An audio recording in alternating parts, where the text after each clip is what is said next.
Bon, bonsoir à tous de nouveau. Donc mon titre proposé par Camille et Jean-Arthur, c'était Modèle, théorie, pluralisme en médecine, avec l'idée d'une ouverture sur le pluralisme. Vous allez voir, enfin, je ne sais même pas si on va en arriver jusque-là, mais j'espère qu'on pourra en parler. Déjà, modèle et théorie, ça demande de longues définitions. Et donc, je me suis présenté rapidement, et puis je vais vous montrer les trois grands points qu'on va aborder. Alors, l'explication scientifique, ça va être la plus grosse partie.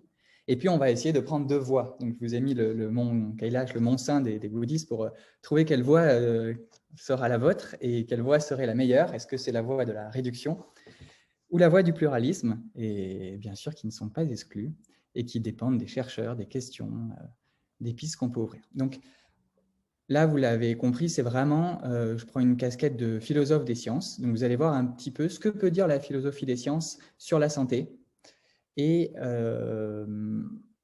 quels sont les grands concepts qu'elle manie. Donc, bien sûr, en philosophie des sciences, ça exclut de parler de philosophie phénoménologique. Je sais que vous allez en entendre parler, mais ça exclut aussi tout ce qui est approche critique des sciences. Par exemple, vous connaissez Foucault, ou ça exclut aussi des positions plus sociologiques.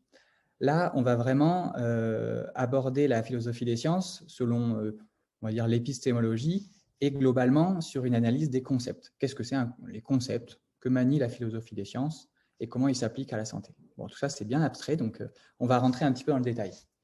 Alors, sur l'explication scientifique, c'est la plus grosse partie. On va voir qu'est-ce que c'est qu'un modèle. Qu'est-ce que c'est un modèle par rapport à des données et par rapport à des théories? Vous allez voir, c'est la théorie du sandwich. Un modèle est coincé entre ces données et ces théories. Et puis, qu'est-ce qu'une théorie scientifique? On va essayer d'en donner une définition, sachant qu'il y en a plusieurs. Et puis, s'apercevoir rapidement que des théories, il y en a plein, et que le fait qu'il y ait plein de théories, c'est-à-dire plein de manières d'expliquer le réel, donc c'est mon 5e point, ça peut causer des problèmes, notamment quand on croit très fermement à sa théorie, donc à sa position, à sa vision du réel. Et alors, tout de suite, je vais vous donner des définitions de ce que c'est une explication, et je ne vais pas rentrer plus à même dans ces définitions, parce que c'est des livres entiers, c'est des vies entières de philosophes qui ont tenté de définir qu'est-ce que c'était expliquer. Et mon rôle, ce n'est pas de vous donner des définitions abstraites en philosophe dans sa tour d'ivoire, du coup, c'est vraiment vous montrer qu'il y a eu 4 grandes définitions de ce que c'est expliquer. La première, je vous ai mis le nom des auteurs, et c'est la plus connue, j'aurais pu mettre Popper aussi, c'est ce que vous allez apprendre dans tous les cours un peu classiques de philosophie. Le philosophe dans sa tour d'ivoire a une idée majestueuse parce qu'une pomme lui tombe sur la tête, et donc il va avoir une hypothèse, et il va tester son hypothèse sur des expériences, et donc il va vérifier que cette hypothèse, elle est vraie, de manière probabiliste. C'est pour ça que cette théorie, j'ai écrit probabiliste. Et il va faire une induction, donc il déduit une hypothèse, il va faire une induction à partir des données, des grands mots, pour dire que finalement, il y aurait une position de déduction puis d'induction qui permettrait de confirmer les hypothèses théoriques. Ça, c'est une vision de philosophie des sciences qui est un petit peu ancienne, qu'on rencontre encore, mais je vous mets au défi de trouver une seule hypothèse dans le monde qui a été inventée comme ça, dans toutes les sciences. C'est ce que disent actuellement les philosophes des sciences actuellement depuis une trentaine d'années. Ça s'est jamais vraiment passé comme ça. Voilà. Avec une imagination toute puissante du philosophe, du scientifique qui déduit et puis induit une théorie. Van Frassen. Juste un truc pour Ouais. leur dire, Aline Desmet vous définira, mais normalement c'est dans les cours introductifs, mais ça sera plutôt à la fin, les notions de déduction, induction. Donc vous aurez un cours dédié sur l'induction et la déduction le 13 avril. Voilà. Bon, super. Vous lui parlerez de moi, du coup, parce que vous voyez que je suis critique sur ça, parce qu'aujourd'hui, vous allez voir, la philosophie des sciences, elle sort un peu de ces grands paradigmes, on dit empiristes, métaphysiques, du début du siècle dernier. La philosophie des sciences avance, comme la science classique. Van Frassen, je vais un peu plus rapidement, il propose qu'il y ait une théorie pragmatique de l'explication. Expliquer, c'est quand on trouve quelque chose de pertinent. Et je vais vous donner quelques exemples après avec l'exemple du pigeon. Une troisième idée, Salmon, mais aussi Woodward, il dit que l'explication, c'est rendre causal. Donc là, il change le terme explication par causalité. Et donc, encore faut-il savoir ce que c'est une interaction causale, la causalité. Sauf qu'il y a plein de bouquins, il y a plein d'explications sur la causalité, donc je ne vais pas rentrer dans le détail, mais globalement, il réduit l'explication à la causalité. Donc une troisième manière de faire. Et puis, une quatrième, Kitcher, qui est philosophe des sciences très, très célèbre également, qui dit que c'est quand on arrive à résumer un ensemble de faits dans le moins de concepts possible. Donc, c'est des théories qui sont unificationnistes. Voilà. Donc là, c'est juste pour vous donner un panel global de qu'est-ce que c'est l'explication pour les philosophes des sciences. Et bien sûr, je ne vais pas détailler ça. On va plutôt commencer par un quiz. Donc là, c'est un petit peu comme la pipe de Magritte. Il y a un problème. Je ne sais pas si vous voyez. Est-ce que le titre va vraiment avec l'image? Et en fait, je ne sais pas si vous vous souvenez donc de ce dont je voulais vous parler, mais globalement, voilà, il y en a des représentations. Vous avez un Airbus A380, vous avez un patient dépressif, et vous avez ici des atomes en interaction, comme vous pouvez bien le voir. Donc ça, qu'est-ce que c'est? Oui, c'est des modèles. C'est des modèles. Donc vous avez un modèle en bois d'un Airbus, vous avez un modèle neuroscientifique d'un patient, et puis vous avez un modèle des interactions des atomes ou des molécules avec le fameux modèle des boules de billard qui s'entrechoquent. Et depuis environ, on va dire 1950-60, il existe un vaste courant d'épistémologie des modèles. Donc, vous tapez épistémologie des modèles, vous allez voir, il y a plein de chercheurs célèbres. Je vous ai mis le chercheur en France qui fait que ça de sa vie, il s'appelle Franck Varenne. Il travaille à l'IHPST, qui est mon laboratoire. Il est passionnant, il a écrit beaucoup de livres. Il a d'abord travaillé sur la nature des modèles, donc il a établi 20 types de modèles différents. Et puis, maintenant, il travaille de plus en plus sur la fonction des modèles. Au milieu, je vous ai mis quelques références pour vous montrer qu'il y a plein d'articles aussi. Tout en bas, à gauche, il y a Maël Lemoine, je ne sais pas si vous voyez, si ce n'est pas trop petit, que vous avez vu ou vous allez voir peut-être, qui là a introduit toute une issue spéciale d'une revue très célèbre de philosophie des sciences qui parle des modèles. Et je vous ai mis une photo de chat parce que c'est juste pour dire que les chats, ils se conforment parfaitement au… Je ne sais pas si vous voyez là, le A définit le chat, et puis le B, C, D, on voit bien que le chat se conforme parfaitement à ce dans quoi on l'a mis. Un modèle, vous allez le voir, c'est un petit peu comme ça. On a besoin d'un objet, comme un chat. Si on a besoin de le mettre dans un verre, on va en faire une forme de verre. Et puis si on a besoin de le mettre dans un lavabo, on va faire un modèle qui sert à détailler la forme du lavabo. Donc on va y venir tout de suite avec un exemple, on va dire que moi je connais, que j'ai étudié dans le laboratoire où j'étais avant. Sans rentrer dans le détail, ils faisaient sur ordinateur, ils écrivaient des neurones biologiques. Donc, un neurone, pour ceux qui ne connaissent pas, c'est vraiment une cellule et qui a un potentiel d'action, c'est-à-dire qu'il y a un courant électrique qui passe, et puis quand le courant est passé, ça fait un spike, ça libère des petites molécules. Et donc ça, on peut le programmer sur ordinateur. Donc, qu'est-ce qu'on programme? On programme des canaux. Les canaux ioniques, c'est ce qui fait le courant. Et donc, ça, c'est le début des neurosciences computationnelles, ça s'appelle, peu importe. C'est juste pour vous dire qu'en 1907, Lapicque et son mari Lapicque ont inventé ce genre de modèle, avant même qu'on connaisse vraiment le fonctionnement des neurones et des spikes. Ils ont écrit un modèle vraiment mathématique du neurone qui va décharger, c'est-à-dire qui va faire un spike, qui va libérer ces molécules liées à un courant électrique.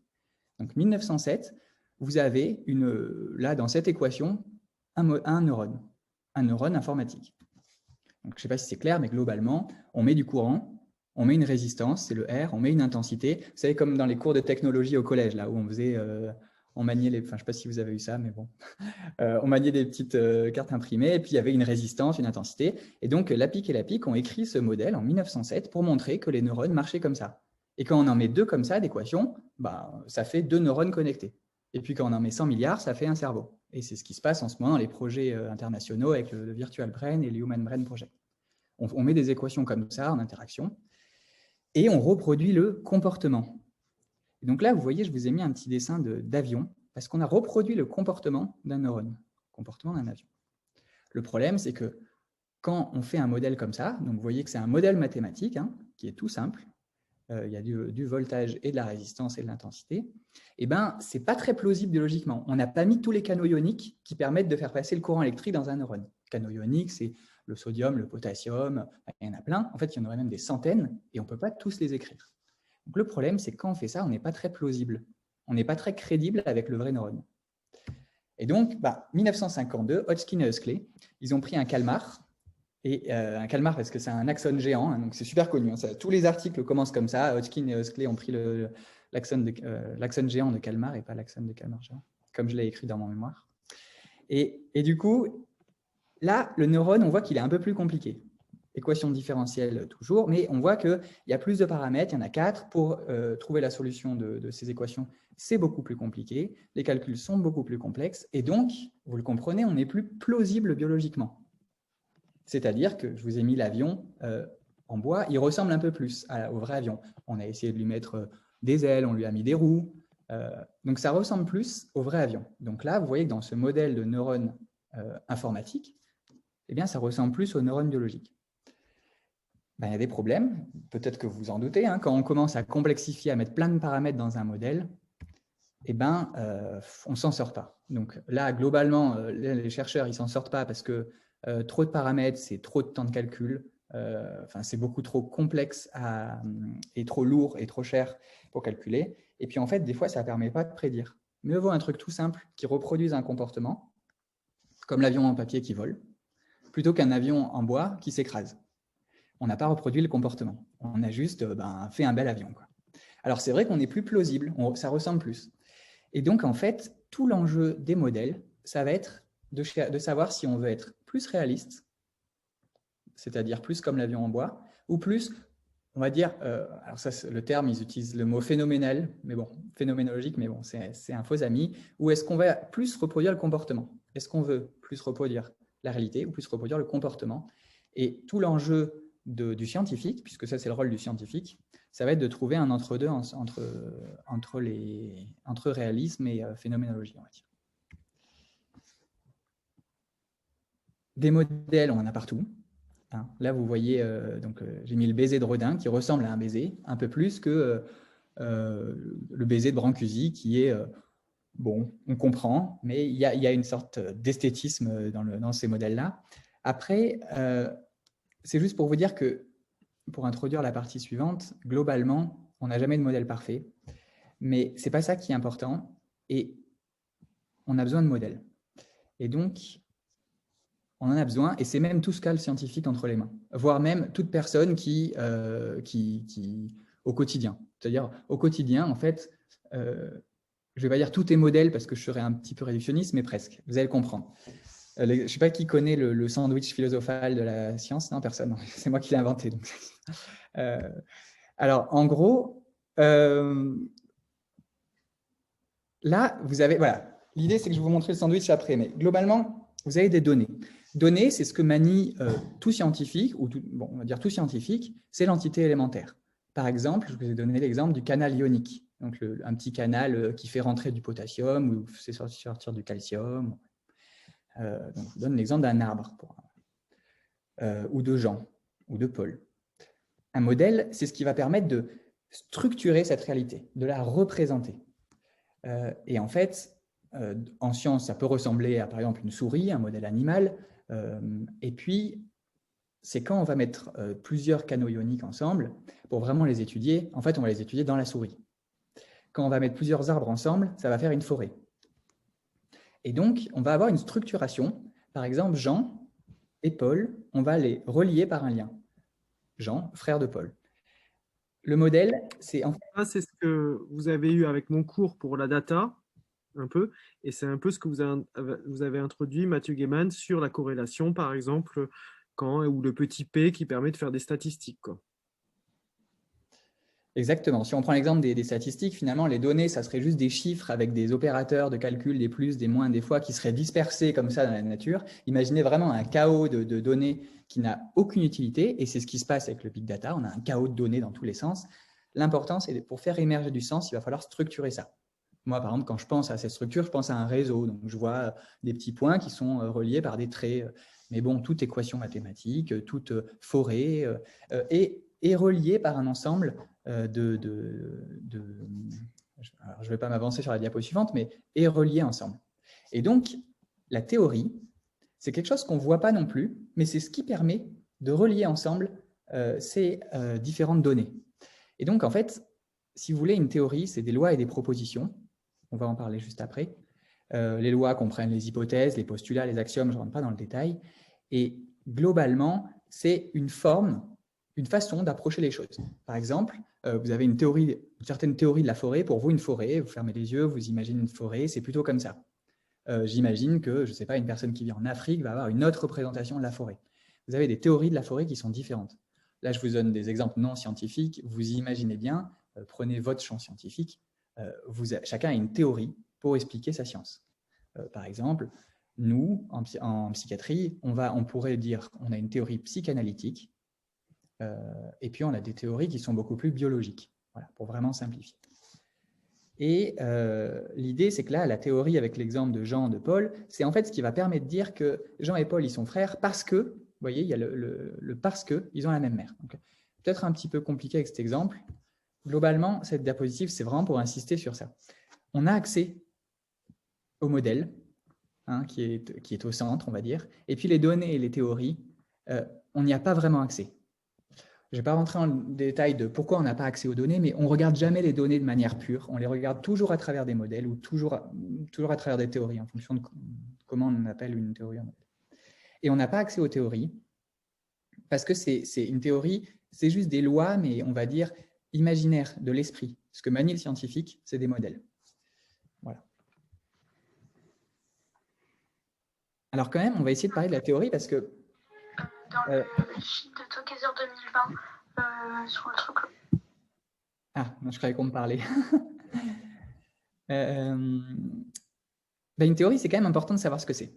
Et c'est même très important parce que manier des modèles, c'est sympa, mais en fait, ça peut vite dévier. Il peut y avoir un drift, on va dire que le modèle peut vite dévier de sa fonction initiale. Et en fait, avoir une théorie solide, vous allez voir que c'est tout l'enjeu des chercheurs et c'est même peut-être tout l'enjeu de la science. Donc, ces théories qu'on ne voit pas, puisqu'elles sont toujours dans les modèles eux-mêmes qui sont constitués de données, elles sont particulièrement importantes. Et il faut retenir que c'est deux mots, en fait. Je pense que c'est le plus simple. Il y a des livres entiers sur les théories, vous en doutez, mais c'est deux mots. C'est un vocabulaire. Donc, je vous ai mis entre parenthèses un peu les termes des philosophes, des prédicats qui classent les espèces naturelles. Bon. Et puis, c'est un vocabulaire, donc c'est une syntaxe, c'est une manière de parler, c'est des ensembles de mots, et des lois. Donc, ils vont parler de propositions selon une structure logique, de premier ordre, etc. Et donc, une définition assez claire, c'est un discours, donc un vocabulaire, logiquement ordonné, donc par des lois, qui portent sur des phénomènes à expliquer. Donc, vous voyez que là, on est dans le champ de l'explication. En tout cas, si vous ouvrez un livre de philosophie des sciences qui s'appelle « Explication », vous aurez des chapitres sur données, sur les théories. Alors là, c'est ce qui va un petit peu plus vous intéresser, et il va falloir que chacun pense à sa science, ou en tout cas à sa pratique clinique, en se disant que vous avez sans doute, dans votre pratique, différentes théories. Donc là, de manière très commune, ce qu'on appelle une théorie, sans essayer de trouver qu'est-ce que va vous dire votre patron, et puis dans le laboratoire d'à côté, ou dans la clinique d'à côté, l'hôpital d'à côté, qu'est-ce qu'un autre patron va dire. Vous verrez qu'ils n'ont pas les mêmes théories. Et c'est beaucoup plus fréquent d'avoir plein de théories qui se chevauchent dans un champ particulier à une époque donnée, plutôt que ce qui est à gauche, c'est-à-dire une seule théorie qui explique tout un champ scientifique. Je ne sais pas si vous êtes d'accord avec moi, de ce que j'ai vu pour le moment en science, j'ai l'impression qu'il y a souvent plein de théories et que l'image de gauche n'est pas très réaliste. Alors pour vous donner des exemples de théories en sciences, hors médecine, vous avez par exemple la thermodynamique, une théorie des mouvements de chaleur. La poussée d'Archimède, une théorie de qu'est-ce qui flotte. L'héliocentrisme, c'est une théorie du Soleil. Enfin, on va dire, voilà. Le Big Bang, une théorie du Big et du Bang, la tectonique des plaques, la tectonique et des plaques, etc. Et donc, en fait, je ne sais pas si vous remarquez, ce qui est bien avec ces différentes théories que j'ai citées, c'est qu'elles parlent pas, elles appartiennent pas du tout au même champ. elles circulent de manière parallèle, comme les roues parallèles, elles peuvent aller dans des directions opposées, c'est pas grave. Il y en a une qui parle du Big Bang et il y en a une qui parle de la tectonique des plaques. Donc tout va bien, chacun reste dans son champ, chacun a des théories différentes, c'est très bien parce qu'on ne fait pas la même science et on ne s'occupe pas des mêmes objets. Donc jusque-là, ça va. Et ça va même très bien, c'est comme ça que la science avance. Le problème, c'est qu'en médecine, eh ben, on a quand même plusieurs théories pour un même objet d'étude. Et c'est là où ça se complique. En fait, en médecine, mais on pourrait dire dans n'importe quelle science, en vérité. Ça n'existe pas trop en médecine. Souvent, on a plein de théories. Alors, je vous donne l'exemple moi que je connais. Je n'ai pas trouvé vraiment de figure bien faite, mais globalement, on pourrait imaginer que là, on aurait toutes les théories qui convergent vers un objet, le cerveau. Bon, ma figure est vraiment pas bien faite, mais globalement, on pourrait dire, vous imaginez un cancer du sein en oncologie, il y aurait deux théories qui permettent d'en parler. Pour faire simple, on pourrait dire qu'il y a une théorie macroscopique, anatomique, qui a prédominé dans les précédentes années, où c'est une boule, le cancer est une boule, il faut traiter la boule et l'enlever. Et puis de plus en plus, avec des nouveaux paradigmes qui sont apparus en oncologie, qui apparaissent dans toutes les spécialités médicales et qui se nomment la médecine personnalisée, on considère que les maladies peuvent être perçues comme des anomalies moléculaires, génétiques. Et donc là, on voit que le cancer du sein, de plus en plus, eh bien, ce n'est pas qu'une boule, c'est aussi un environnement, un micro-environnement, c'est aussi de l'immunologie. Et donc, on a différentes théories qui permettent d'expliquer notre maladie. Je caricature un petit peu, mais on comprend globalement que pour une même personne qui va se présenter à nous en consultation, vous allez pouvoir l'aborder de différentes manières et d'ailleurs, vous allez le référer à différents spécialistes. Maintenant, le cancer du sein, eh ben, il va voir le généticien pour le HER2, il va voir le biomoléculaire pour le Ki67, les récepteurs au progestatif, pour l'endocrinologue pour les récepteurs hormonaux et le chirurgien. Et donc, en psychiatrie, vous imaginez, c'est pareil. Si je vous ai mis ces niveaux, je les ai mis à l'envers, mais globalement, on part des gènes.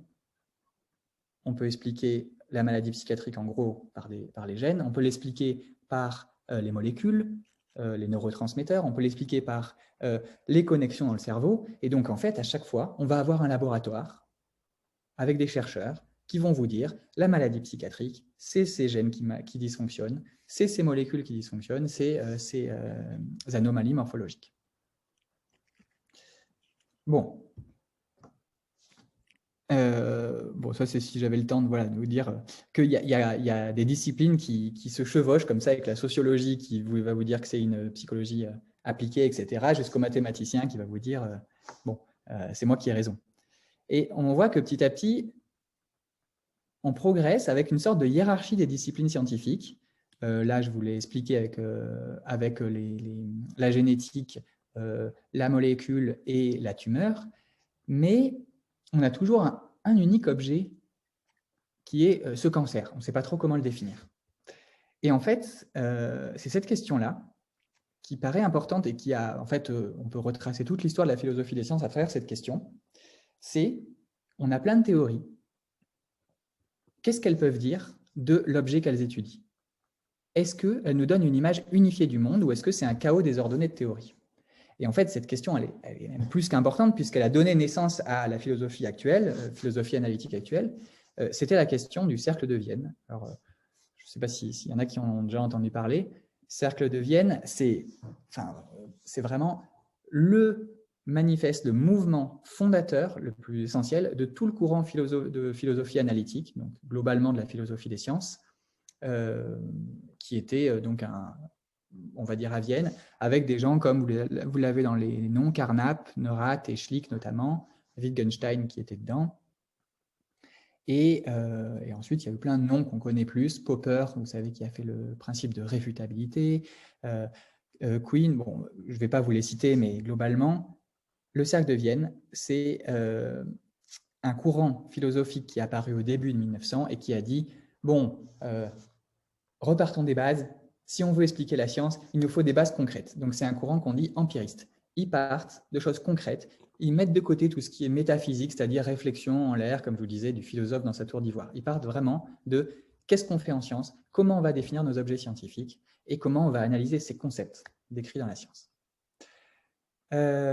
Et donc, ils ont posé cette question dans le manifeste, qui est d'ailleurs un très très beau manifeste. À l'époque, la philosophie des sciences n'existait pas, et en fait, il parle du beau, il parle d'harmonie, il parle de… Vraiment, à l'époque, à lire, il est très court, et en 3 parties, il est vraiment…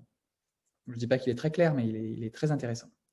Et ils se sont demandé si notre monde était un chaos désordonné, parce qu'on avait plein de théories qui expliquaient le même objet, ou s'il y avait quand même une manière d'unifier le monde.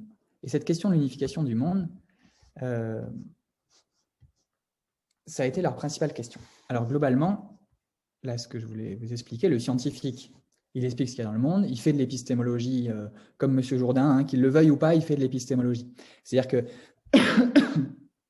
quand vous êtes scientifique, tout ce dont je vous parle aujourd'hui, en fait, vous vous en servez. Vous vous servez de modèles, même si vous n'avez jamais mis de mots dessus, de théories, de données. Donc l'idée aussi de vous présenter ça aujourd'hui, qui vous paraît un peu abstrait, c'est que ça revienne au moment où vraiment vous vous poserez des questions sur vos modèles et vos données. Et je suis sûr que ça vient à un moment où vous avez un nouveau modèle et vous ne comprenez pas pourquoi il ne marche pas. Et le fait de clarifier tout ça, de savoir que ça existe, de savoir qu'il y a une réflexion, c'est très rassurant. Moi, je l'ai vu dans les labos de neurosciences où je suis passé, les gens ont l'impression que c'est la première fois qu'ils se confrontent à des limites comme ça, philosophiques, et puis quand on leur dit qu'il y a une littérature énorme, c'est rassurant.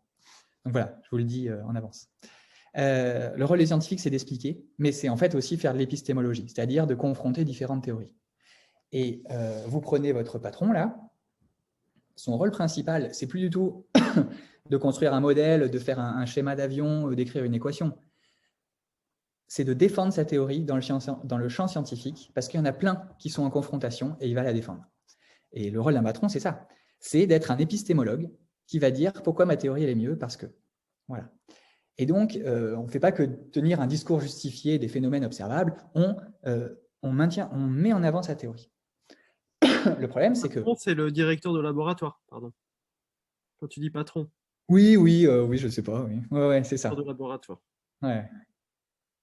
Enfin, c'est pas négatif, hein, c'est un super métier d'être épistémologue des… Enfin, et donc la question du cercle de Vienne, mais en fait une question qu'on va développer juste après, c'est est-ce qu'on peut défendre une théorie, notre théorie, sans chercher à ce qu'il y a vraiment dans le monde? Donc ça, c'est l'ontologie. Bon, oubliez le mot, mais ontologie, c'est vraiment trouver de quoi est constitué le monde. Est-ce que dire le monde est constitué de ça, et puis il y a des théories au-dessus qui l'expliquent, est-ce que c'est 2 personnes différentes qui font ça? Globalement, est-ce que le scientifique doit juste défendre sa théorie et ça serait au philosophe de dire qu'est-ce qu'il y a dans le monde? Et bien ça, je vais vous montrer une petite diapositive que c'est impossible. Si vous soutenez une théorie, si vous avez une théorie, si vous avez une idée sur quelque chose, vous êtes quasi obligé de croire que le monde est fait de cette manière.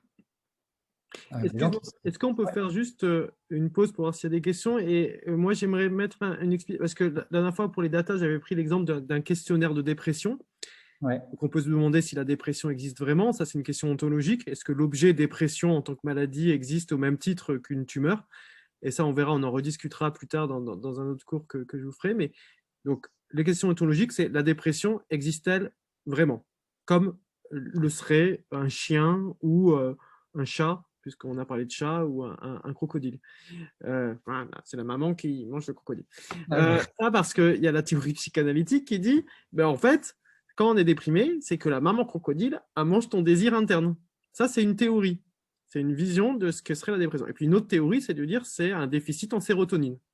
Et vous voyez que là, on est un peu emmerdé parce que comment tu fais le pont entre la maman crocodile symbolique et puisque toutes les mamans veulent castrer leur fils et tout ça, machin truc.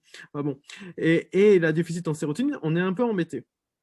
Pour autant, on a des datas de dépression. On a des gens qui se plaignent de symptômes et on peut isoler avec des échelles des symptômes de dépression. On peut avoir des sévérités de dépression. Et ces données de dépression, on peut les structurer un peu. On peut dire que la dépression, c'est un ralentissement psychomoteur, plus des idées négatives sur soi, le monde et les autres. Et vous voyez, quand on dit idées sur soi, sur le monde et les autres, c'est qu'on commence à se faire un modèle de ce que serait le vécu de la dépression. Et puis avec des répercussions sur le sommeil, l'alimentation, ça c'est la représentation, c'est le modèle qu'on suit de la dépression.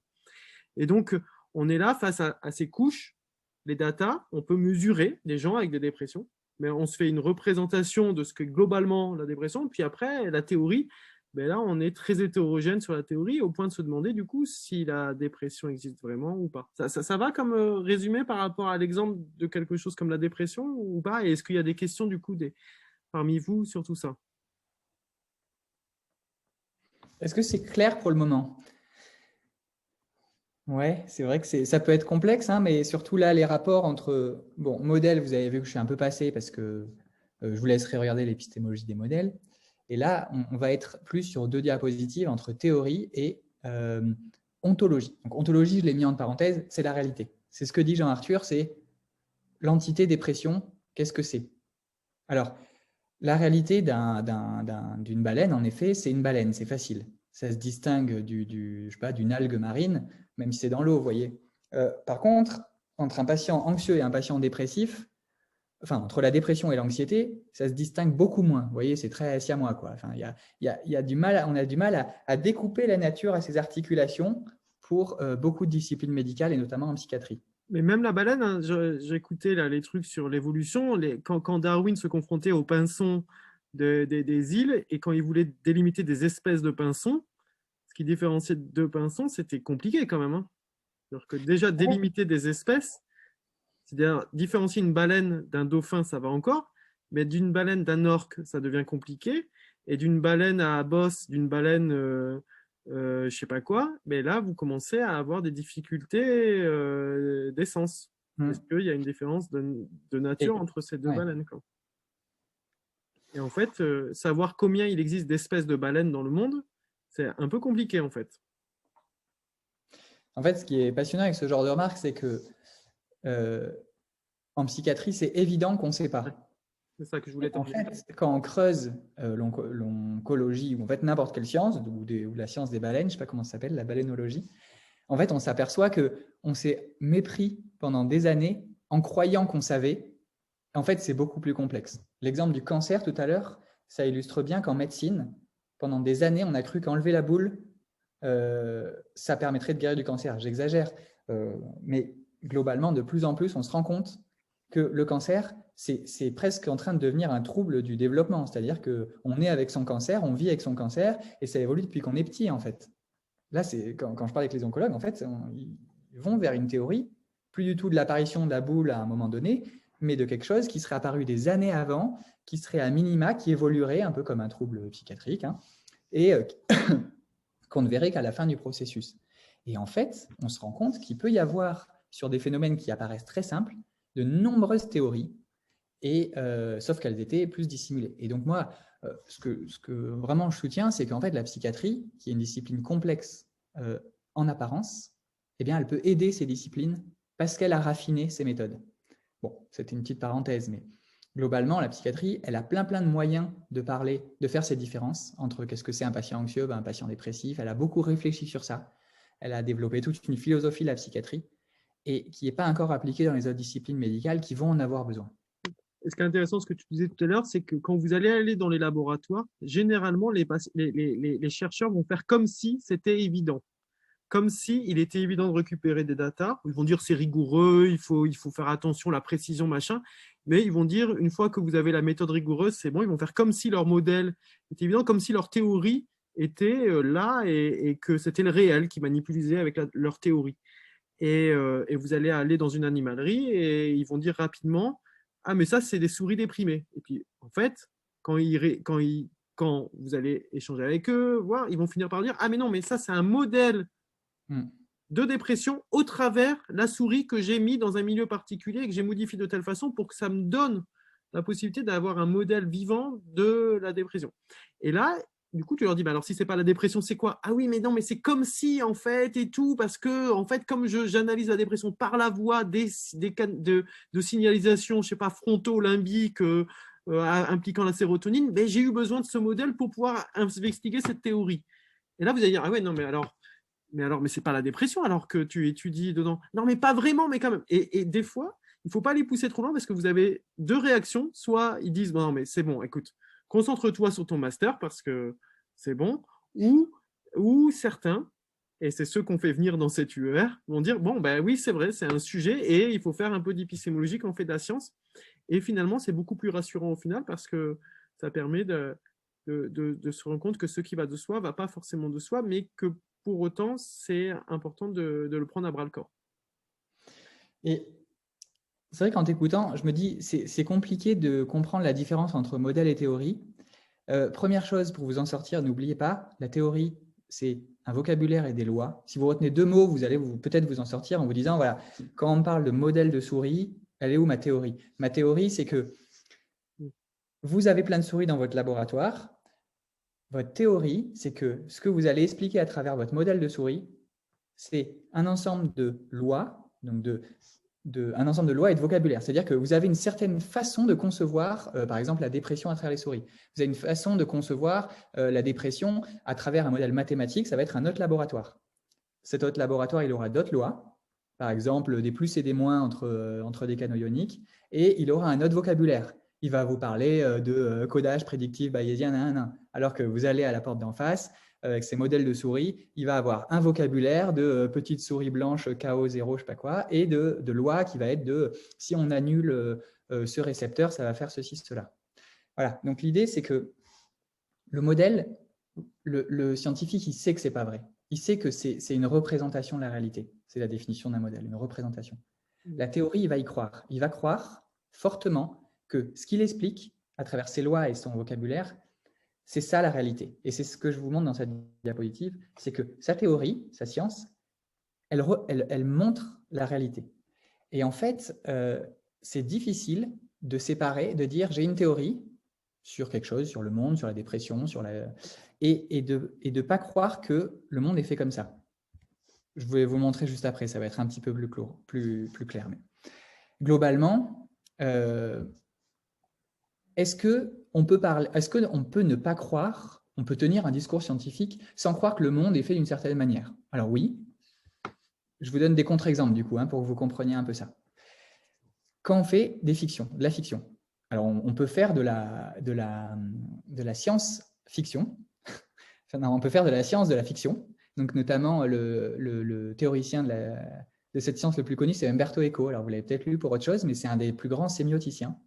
Donc il a écrit des théories de la sémiotique. Sémiotique, c'est, on explique quels sont les présupposés de Madame Bovary, de quoi est-elle faite. Moi, je l'avais fait dans l'identification aux personnages au cinéma. Voilà, donc on peut disserter scientifiquement sur des personnages de fiction, des personnages de cinéma.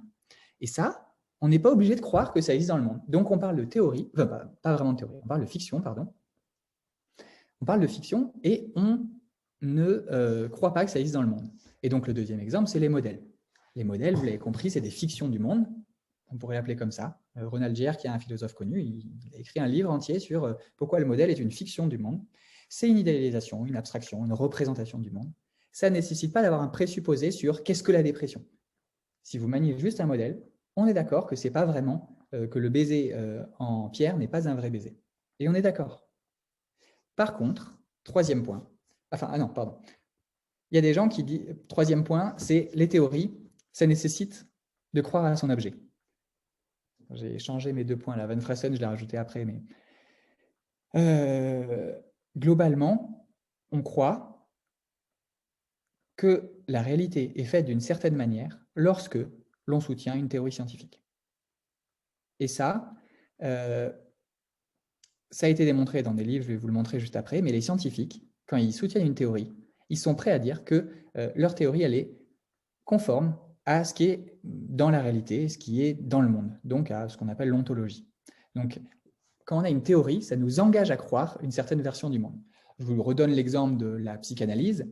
Un psychanalyste, il va vraiment penser que un trouble psychiatrique est fait et visible chez son patient parce que l'inconscient est constitué d'instances, de ça, de moi et de surmoi. Et puis, son ami neurobiologiste va vous dire il y a un trouble psychiatrique parce qu'il y a un déficit en sérotonine et en dopamine, etc.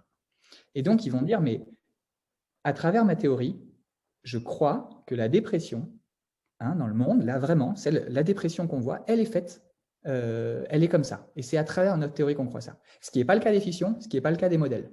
Et je vous ai mis un troisième point, c'est Van Freysen qui dit qu'on peut, selon lui, ne pas croire que le monde est fait d'une telle manière et pourtant soutenir une théorie. Mais il a une autre définition des théories, donc c'est un peu compliqué.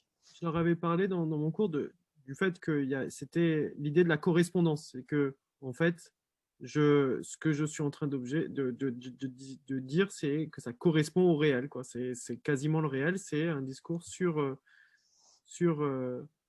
le réel, quoi. Donc là, c'est finalement voilà, ce que tu viens de dire, Jean-Arthur, c'est est-ce que les scientifiques y croient aux objets de leur théorie? Donc oui. Comme je vous le disais tout à l'heure, c'est un enjeu de crédibilité. Vous croyez au réel parce que on ne peut pas promouvoir sa théorie si on n'y croit pas. Ce que je vous disais un petit peu tout à l'heure avec le patron qui va soutenir sa théorie. C'est-à-dire que, voilà, par exemple, mon laboratoire, ils étudient des modèles prédictifs. Donc, ils disent que le cerveau humain, ce n'est pas juste un réceptacle à information. Là, vous n'êtes pas juste en train de me regarder, mais vous créez un environnement autour de vous en prédisant, en anticipant ce qui va se passer. Par exemple, vous anticipez un peu implicitement que je ne vais pas m'envoler, normalement. Voilà. Tant que je ne m'envole pas, vous n'êtes pas surpris, votre cerveau, il est bien, vous gardez votre homéostasie, vous êtes content. Bon, en tout cas, dans mon laboratoire, ils croient tous ça. Et ils vont tous me dire, je sais, mes modèles, là, c'est des mathématiques, oui, c'est mes modèles. Par contre, ma théorie du monde, qui explique le monde autour de moi, l'environnement, nos comportements, qui explique les maladies psychiatriques, qui explique les colonies de fourmis, c'est qu'on anticipe notre environnement. On n'est pas juste un réceptacle à information. Et donc, on voit bien que pour être crédible, moi, ils m'ont convaincu, ils ont tenté de me convaincre, parce qu'ils croyaient fermement que le monde était fait comme ça. Donc là, on le voit, hein, si vous soutenez une théorie, vous devez croire que le monde est fait d'une telle manière. Ce qui n'est pas le cas des modèles, vous l'avez compris, ce qui n'est pas le cas des fictions. Deuxièmement, c'est ce que disait Jean-Arthur tout à l'heure, c'est quand on en a une de théorie, on n'a pas trop envie de la lâcher. C'est la thèse de la brosse à dents. On ne prête pas sa brosse à dents. Et puis, on essaie de ne pas l'oublier, enfin, on la garde avec soi. Et ça, c'est presque un enjeu sociologique, c'est que quand on a une super idée pour expliquer le monde, ben on la défend parce qu'une vie, c'est court, et du coup, on n'a qu'une vie pour défendre sa théorie. Et donc, il y a presque une explication sociologique qui fait que les gens, les scientifiques, quand ils ont une théorie, ils vont la garder et ils vont croire que le monde est fait comme ça. Et puis, il y a une dynamique du renouvellement scientifique. Globalement, c'est la dépendance au chemin.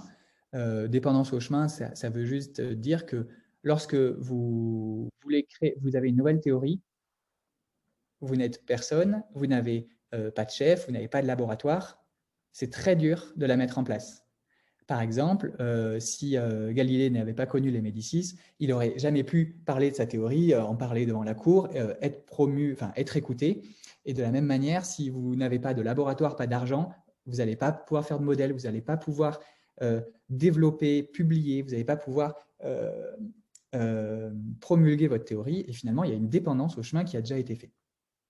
Ce que je veux dire, c'est que aujourd'hui, par exemple en psychiatrie, il y a beaucoup de laboratoires de neurosciences. Si vous voulez créer un nouveau champ, par exemple de la psychiatrie astrologique, ça va être dur parce que vous prenez un nouveau chemin, quoi.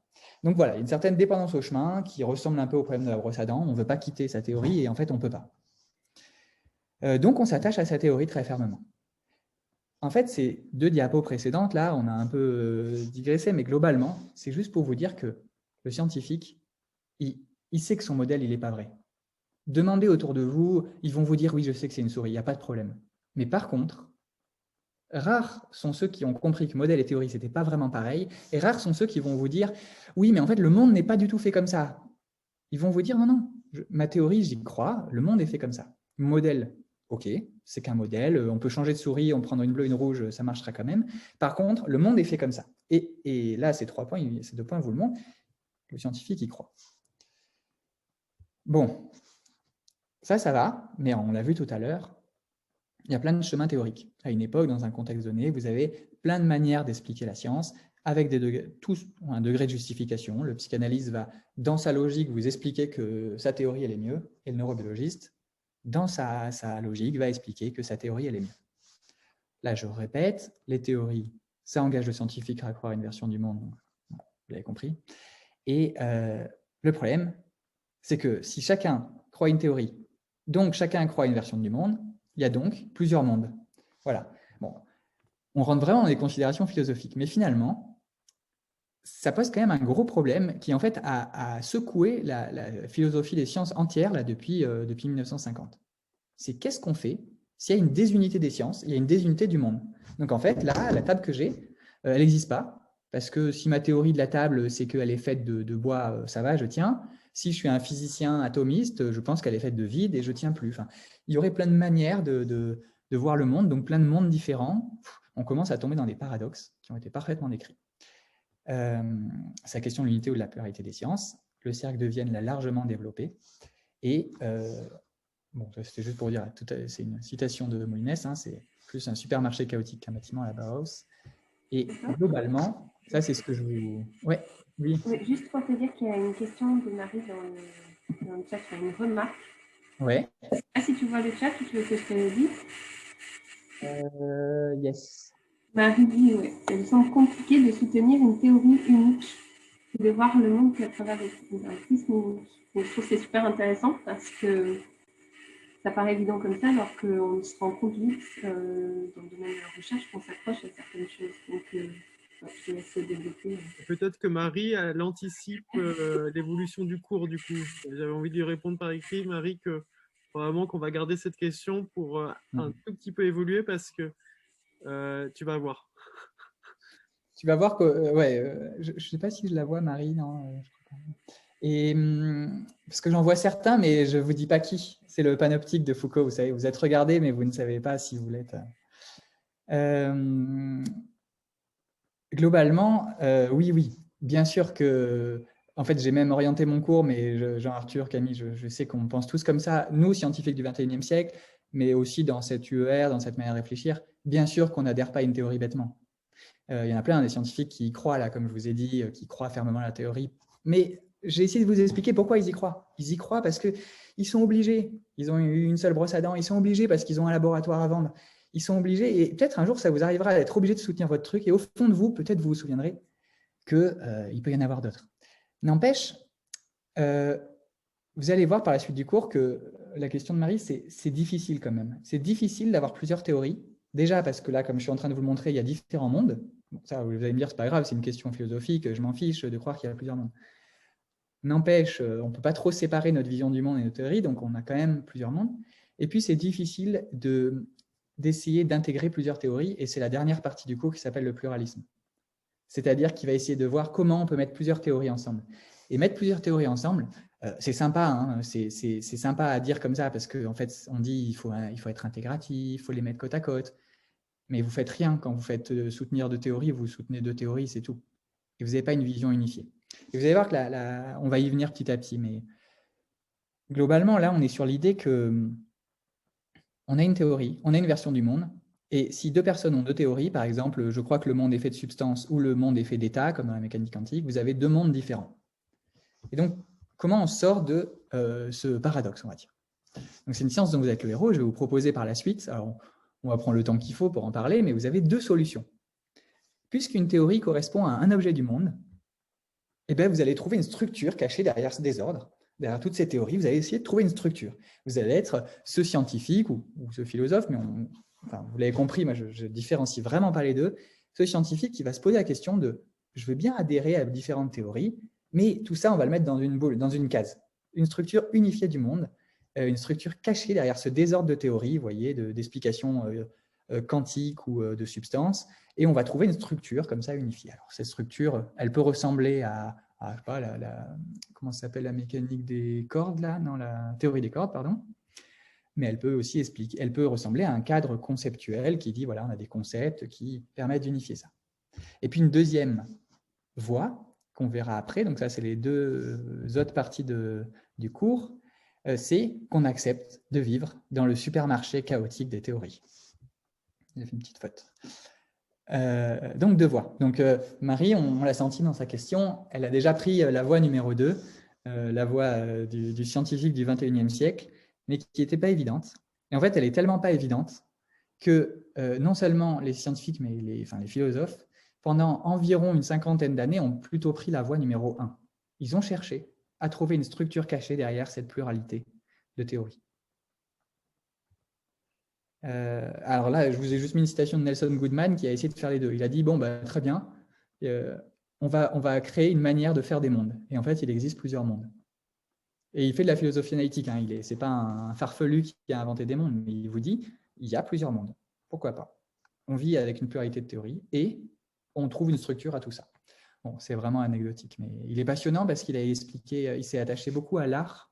Il a écrit beaucoup de livres autour de l'art en disant que la manière de voir, de percevoir une œuvre d'art ou l'esthétique, en fait, il faut percevoir plusieurs mondes. Et en fait, la voie numéro 1, l'unité du monde, en fait, c'est la voie de la réduction. Et vous allez voir que la réduction, elle est beaucoup critiquée. Donc là, la seule question, notamment de Marie, c'était de critiquer cette voie réductionniste, on dit, qui va dire « je veux une structure cachée parce que le monde est fait de tout et n'importe quoi ». Donc on va le voir. Le réductionnisme, c'est ceux qui cherchent une unité fondamentale. Donc c'est Nagel qui est un philosophe connu. Là, bon, je vous mets des noms de philosophes, mais bon. Et ça a des vertus. De trouver une unité fondamentale, ça a eu des vertus. Vous allez le voir à travers l'exemple d'Isaac Newton, qui a quand même, tout le monde connaît son nom. C'est peut-être le plus grand réductionniste de l'histoire de l'histoire scientifique. Et puis après, on va voir pourquoi ça ne marche pas d'être réductionniste. Donc 4 arguments qui vous disent pourquoi ça ne marche pas. Alors je vous réexplique ce que c'est la réduction. Être réductionniste, je ne sais pas si vous l'avez bien compris, c'est essayer de trouver une structure globale, une unité dans ce monde, malgré la pluralité des théories. Donc, vous voyez que ce n'est pas seulement réduire un niveau supérieur à un niveau inférieur. Mais bon, vous allez le voir aussi là, avec les exemples médicaux qu'en médecine, c'est souvent ça.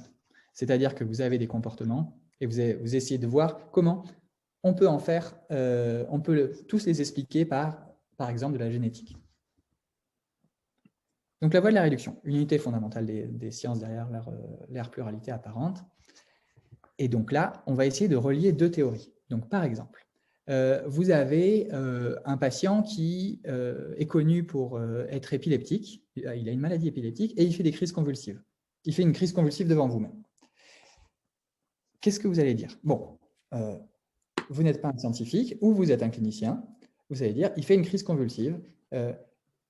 Mon vocabulaire, c'est crise convulsive, c'est mouvement dans tous les sens, bave, et vos lois, n'oubliez pas, un vocabulaire et loi pour une théorie, et votre théorie, c'est que vos lois, c'est qu'il a une maladie épileptique, donc cette crise convulsive est sans doute liée à sa maladie épileptique. Ce sont des lois du clinicien. Le clinicien a des lois en tête qui sont de relier un diagnostic, par exemple d'une classification, à des phénomènes cliniques, avec un vocabulaire. Ça, c'est sa théorie. C'est que la crise convulsive est liée à sa maladie épileptique. C'est ce que fait le clinicien, c'est ce que vous faites si vous êtes clinicien. Le truc, c'est que vous l'avez compris, le généticien qui passe par là dans le couloir dit « Oula, non, c'est pas du tout ce que tu dis. C'est une décharge synchrone. » Pardon, le neurologue va dire « C'est une décharge synchrone de neurones. » Donc là, il a un autre vocabulaire. Il regarde la même personne, mais il va vous dire c'est une décharge synchrone de neurones qui est liée à ta. Et vous avez le généticien qui passe et qui vous dit en effet non, là c'est des anomalies génétiques liées à un neurodéveloppement particulier. Donc vous retrouvez comme ça en fait avec 3 explications du même phénomène. Vous croyez que l'épilepsie c'est ça, lui il croit que c'est ça et l'autre il croit que c'est ça. Et en fait, pour trouver une unité dans tout ça, vous allez trouver un lien entre votre théorie et la théorie des autres. Et pour trouver un lien, ce lien, on l'a appelé un principe pont. Donc, il y a plein de principes ponts, de manières de décrire des principes ponts. Donc, je vous ai mis des ponts, si ça vous intéresse. Enfin, qui n'ont rien à voir, mais c'est des ponts. Et en fait, on va trouver un principe qui nous dit comment passer d'un vocabulaire et de loi à un autre vocabulaire et d'autres lois. Par exemple, toi, clinicien, quand tu parles de convulsion, en fait, c'est la même chose que la décharge des neurones. Donc là, le principe pont, c'est un principe d'identité. C'est-à-dire que c'est la même chose. Le principe d'identité, on peut l'écrire en langage formel, on peut l'écrire dans une logique de premier ordre, c'est-à-dire qu'un logicien peut dire, ça devient complexe, mais c'est juste pour vous montrer qu'on peut décrire un principe pont de manière philosophique en disant, c'est ça, c'est de la logique, c'est un principe d'identité, c'est la même chose. On peut décrire un principe pont par une corrélation. À chaque fois que je vois une convulsion, je vois une décharge synchrone. Donc, il y a une probabilité que ça soit la même chose. Vous voyez? Il y a une deuxième manière de définir un principe. Il y a une énorme littérature en philosophie sur qu'est-ce que c'est les principes ponts qui permettent de passer d'une théorie à une autre théorie. Et en fait, les principes ponts, je pense que c'est tout l'enjeu de la réduction ou tout l'enjeu de ce que voudrait Marie, de mettre deux théories ensemble. On va les mettre ensemble parce qu'on a un principe pont. Et donc, vous vous en doutez, si aujourd'hui, j'avance un peu sur le cours, si on veut critiquer le réductionnisme, on critique les principes ponts, et c'est ce qui a été fait. Relier deux théories, donc c'est ce que je vous disais, c'est ce qu'on fait à longueur de journée.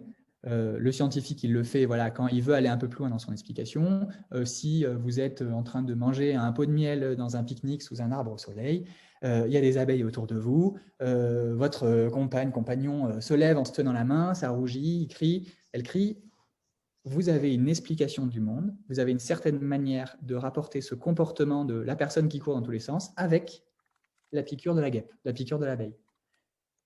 D'accord? Donc, vous faites des réductions. En fait, réduire et expliquer, c'est pour ça que c'est dans le cours de l'explication, c'est un petit peu la même chose, mais c'est mettre une théorie dans une autre.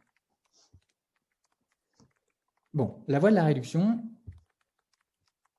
ça peut être utile, je vous en donne un exemple concret. Réduire, ce n'est pas toujours supprimer l'autre théorie. Donc, je reprends l'exemple de la crise convulsive. Le généticien, il ne va pas vous dire « ça n'est pas vrai ce que tu dis, toi, clinicien », ou le neurologue, pareil. Il ne va pas dire à vous, soignant, non, non, ce n'est pas vrai, ce n'est pas une crise convulsive, ça s'appelle une décharge synchrone. Bien sûr que non. Newton, c'est un peu ce qu'il a fait dans un exemple très connu, hein. Il a réussi à expliquer à la fois les pommes, la chute libre des corps et le mouvement des planètes. Donc, c'est pour ça que je dis que c'est un petit peu, c'est en quelque sorte le plus grand réductionniste de l'histoire de l'humanité, parce que le gars, il a quand même réussi à inventer des nouvelles lois et un nouveau vocabulaire sur encore plus de phénomènes en encore moins de mots, encore moins de lois. Donc, il a réduit 3 théories en une seule. Donc, lui, c'est enfin, voilà, 3 en une seule, il a fait fort, et on utilise encore la mécanique newtonienne aujourd'hui. Donc, réduire, des fois, le principe pont, c'est quoi? C'est que les objets sont des masses? Oh, je ne connais pas du tout. Non, mais mais globalement, oui, globalement, ça pourrait être ça. Ça pourrait être que les objets, que la pomme, tout comme la planète, tout comme tout comme l'objet qui tombe, ça serait une masse. Je ne sais pas, je ne connais pas, mais, dans l'idée, c'est ça. Et c'est-à-dire que, oui, voilà, globalement, c'est ça. Donc, une nouvelle loi, un nouveau vocabulaire, une nouvelle théorie, et un meilleur gain explicatif, parce que sa théorie, elle était mieux que les autres, parce qu'elle expliquait plus de choses, en moins de mots, en moins de lois. Donc là, réduire, des fois, c'est bien, mais en fait, des fois, ça ne marche pas. Et donc là, je ne sais pas combien de temps j'ai, mais je vais vous montrer 4 arguments rapidement de pourquoi utiliser un principe pont pour expliquer une théorie en une autre, ça ne marche pas trop. Alors, deux arguments anti-réductionnistes qui vous disent que ça ne marche pas de changer une théorie en une autre. La première, c'est que les principes ponts, en fait, gros échec philosophique. On n'a jamais réussi à vraiment les expliciter, à les soutenir, et les philosophes ont eu beaucoup de mal à argumenter. Est-ce que c'est juste une définition? Est-ce que c'est un principe métaphysique hors du monde? Est-ce que c'est juste une traduction de l'un en l'autre? Est-ce que c'est juste une corrélation, c'est-à-dire des probabilités que quand il y a une crise convulsive, il y a une décharge synchrone? Voilà. Et aujourd'hui, il y a plus grand monde, enfin, il y a beaucoup de monde qui pense au principe pont, mais globalement, en médecine, la réduction ne marche pas si vous utilisez les principes ponts. Donc la réduction, en fait, pourrait ne pas marcher. Vous pourrez ne jamais réussir à traduire votre théorie en une autre. Je ne rentre pas dans le détail des principes ponts, parce qu'en fait, ça demande de faire de la philosophie, d'écrire un bouquin sur les principes ponts. Donc, là, ce n'est pas du tout l'idée, c'est vraiment que vous reteniez que traduire une théorie en une autre, c'est possible. Ça a été tenté par les philosophes, et les philosophes, pour le moment, ils n'ont pas trop réussi à expliquer qu'est-ce qu'était un principe pont. Deuxièmement, pour aller plus loin, il se peut que le monde réel, en tout cas le monde de la médecine, le monde phénoménal, le monde qu'on perçoit, en fait, il n'est pas réductible. Et c'est le cas entre 2 disciplines scientifiques, plus généralement. Donc, je vous donne des exemples, un exemple très connu, entre le corps et l'esprit. Davidson, c'est vraiment celui qui s'est attaqué à ça, 1980. Davidson, il a écrit son premier article à 46 ans. Il a écrit que 1 ou 2 livres, enfin, il n'a rien écrit, mais c'est devenu le plus grand philosophe de l'esprit, c'est-à-dire de comment relier le corps et c'est intéressant, ça. Globalement, il dit, vous avez des désirs. Par exemple, vous avez envie de fraises, avec une préférence. Vous préférez les gariguettes. Votre opinion, c'est que les fraises, ça se cueille d'avril à juin. Vous croyez plutôt qu'elles sont meilleures en juin, les gariguettes. Et du coup, vous allez attendre juin pour avoir l'intention d'aller les cueillir et y aller. Tout ça, il y a des régularités quand même dans ce comportement humain. Heureusement qu'on a des régularités dans le comportement humain. Heureusement que je sais que vous n'allez pas vous mettre à crier ou, je sais pas, à partir en courant à ce moment. Donc, on pourrait dire, hey, il y a quand même un vocabulaire qui permet d'expliquer que vous êtes là, etc., votre comportement, et puis il y a quand même des lois. Mais est-ce que ces lois qui permettent d'expliquer que vous êtes là, c'est des lois naturelles, c'est-à-dire des lois qui permettent de faire A plus B? Ce que dit Davidson, il le démontre dans son article, là, il dit que pas du tout. Ce n'est pas du tout des lois naturelles, c'est des lois qu'on dit normatives. C'est-à-dire, globalement, il y a une compréhension qui dépasse l'explication scientifique comme telle que A plus B. L'exemple de la salière, c'est donc quand on dit « peux-tu me passer du sel ?» on comprend plein de choses autour, plein de choses qui dépendent d'énormément de paramètres, du contexte. On sait que « peux-tu passer le sel ?» c'est pas juste « oui, je peux », c'est aussi la volonté de quelqu'un qui a envie de sel, qui a l'intention qu'on lui passe, une intention de communiquer, etc. Vous êtes toujours là? Ça a bugué, moi. Non, non, Ah oui. on est bien là. Bec. Le réel existe. Ouais. Et du coup, c'était un exemple pour vous dire, là c'est l'exemple 2, hein, le monde réel ne peut pas être réduit, et des fois on ne peut pas réduire, principe pont ou pas principe pont, ça ne marche pas. On aurait beau prendre tous les paramètres possibles, c'est ce que montre Davidson, le contexte, la subjectivité, l'intention de la personne, toutes les caractéristiques phénoménales du monde, on aurait beau prendre tout ça, ça ne marche pas. Il dit c'est ce qui sort, cette émergence de volonté, d'intention, de désir, d'opinion, de croyance, dépasse largement toutes les lois naturelles et les entités qu'on peut déceler. Bon, donc, je ne rentre pas à sa démonstration, mais il le montre bien. Globalement, des lois normatives, elles ne sont pas applicables à la matière. Et donc, on ne peut pas réduire un comportement à quelque chose de concret. Et donc, on ne peut pas réduire l'esprit au corps. Bon. Ça, c'est un champ entier de la philosophie de l'esprit en une demi-diapositive. Je ne peux pas aller plus loin, mais… De toute façon, l'idée, c'est de vous donner des clés, des briques de départ, et après, des cheminements, les noms, là, ne sont pas à prendre, mais si, dans 1 an, 2 ans, 10 ans, vous souhaitez, comment dire, vous verrez que ces auteurs sont des repères, des balises très importantes pour poursuivre votre parcours.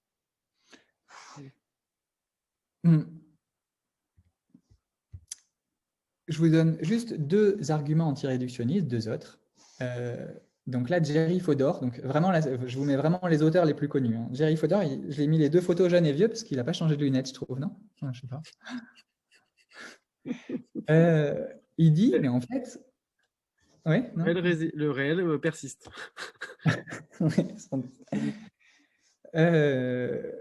En fait, là, c'est plus donc c'est vraiment en santé. Hein, il dit, il y a une réalisabilité multiple. Donc c'est un petit peu dur à dire, à comprendre, mais on le voit bien dans ce schéma.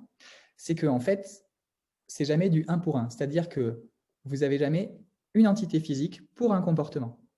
Par exemple, là dans mon petit schéma, vous avez en bleu la biologie ou le cerveau, et puis en rose le chat, le comportement du chat. On peut avoir 2 neurones complètement différents qui conduisent au même comportement. Et inversement, et c'est ça qui est fou, mais bon, toutes les neurosciences, mais les sciences sont faites sur ce principe, c'est qu'on peut avoir, à partir d'une entité physique, 2 comportements différents. Donc c'est le petit schéma numéro E.